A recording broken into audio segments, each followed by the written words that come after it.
المنتخب المغربي المشارك مع السيد محمد وهبي في كأس العالم في تشيلي وهو بطلها المغرب، شارك بالأرقام الحقيقية والصادقة.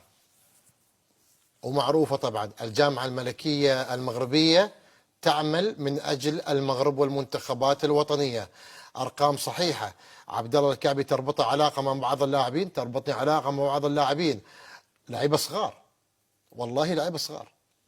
الزبيري، سعد الحداد، عثمان معمة، والله أقل من 20 سنة، وأرقامهم حقيقية وصغار بالسن.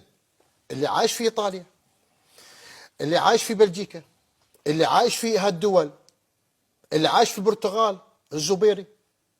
هذه أرقام حقيقية وواضحة وما في تقليل. لا تقلل من الجامعة الملكية.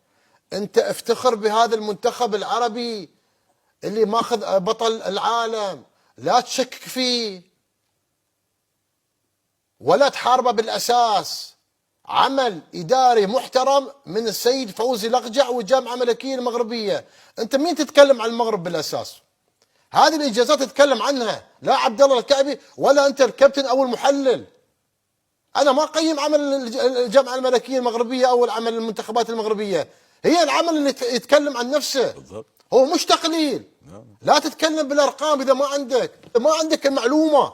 أنت افتخر بهالمنتخب العربي، تقول لي أرقام وتقول لي لا، ما ينقال هذا الكلام، ما ينقال على المغرب ولا الدول العربية. لا تستغرب كابتن عبد الله، لا تستغرب، تفضل. لأن لا تستغرب من بعض الآراء اللي أنت تسمعها كابتن، لأن هذه الناس ما تبغى تشتغل، ما تبغى تتطور، فبالتالي دائما تلقى أحاديثهم الناجح وين؟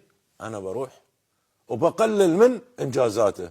أنت روح استفيد من العمل اللي وصله انه يكون يطلع بهذه الصورة.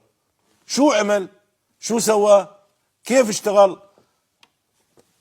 باخذ التجربة هذه وببدأ اشتغل وبضيف لها الامور اللي انا ممكن تنجحني. هذا الشيء مو موجود في اوروبا. نعم صحيح. هذا الشيء موجود فقط في العالم العربي.